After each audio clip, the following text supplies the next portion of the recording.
ചിന്നക്കനാലിൽ കാട്ടാന ചെരിഞ്ഞു. വാണിയിറങ്കൽ പുതുപരട്ട് മേഖലയിലാണ് കാട്ടാനയെ ചെരിഞ്ഞ നിലയിൽ കണ്ടെത്തിയത്. കുഴിയിൽ വീണ ചെരിഞ്ഞതാകാമെന്നുള്ള പ്രാഥമിക നിഗമനം. 8 വയസ്സുള്ള കുട്ടിയാനയാണ് ചെരിഞ്ഞത്.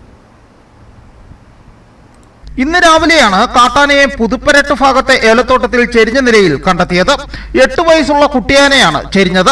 വനംവകുപ്പ് ഉദ്യോഗസ്ഥർ വ്യക്തമാക്കുന്നതനുസരിച്ച് ഏലത്തോട്ടത്തിലെ കുഴിയിലാണ് കാട്ടാനയുടെ ജഡം കണ്ടെത്തിയത്. ആനക്കൂട്ടത്തോടൊപ്പം സഞ്ചരിച്ച പിടിയാന കാൽവഴുതി കൊക്കയിലേക്ക് വീണ് ചെരിഞ്ഞതായാണ് വനംവകുപ്പ് ഉദ്യോഗസ്ഥരുടെ പ്രാഥമിക നിഗമനം. 20 മീറ്റർ ഉയരത്തിൽ നിന്നാണ് ആന താഴേക്ക് പതിച്ചത്. ആനയുടെ ജഡത്തിന് 2 ദിവസത്തിലധികം പഴക്കമുണ്ട്. കാലത്ത് 7:30 മണിക്ക് വരുമ്പോൾ ഇവിടുത്തെ ആന ഇവിടെ മരിച്ചുപോയി കിടന്നാണ്. ഞാൻ കണ്ട് പിന്നെ ഫീൽഡ് ഓഫീസർ മാനേജർ എല്ലാം കണ്ട് വിളിച്ച് പറഞ്ഞിട്ട് പിന്നെ എല്ലാ ആൾക്കാരും വന്ന് കണ്ടിട്ട് ആ മൂലയ്ക്കും ഒരു 7-8 ഉണ്ട്. അതുകൊണ്ടാണ് ഞാൻ കണ്ട് എല്ലായിടത്തും പറഞ്ഞിട്ടുണ്ട്.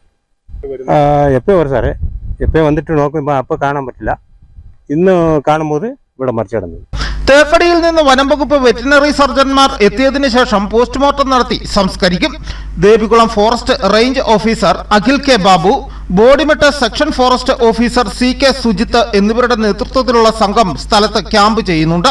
മേഖലയിൽ സമീപകാലത്ത് ചെരിയുന്ന 7ാമത്തെ ആനയാണ് ഇത്. മുമ്പ് സിഗരറ്റ് കൊമ്പനും പിന്നീട് 4 കുട്ടിയാനകളും ചക്കക്കൊമ്പന്റെ ആക്രമണത്തിൽ മുറിവാലിനും ചെരിഞ്ഞിരുന്നു.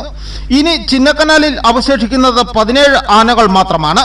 ഇതിൽ ചക്കക്കൊമ്പനാണ് പ്രായപൂർത്തിയായ ഏക ആന. News bureau, Udumbanchola.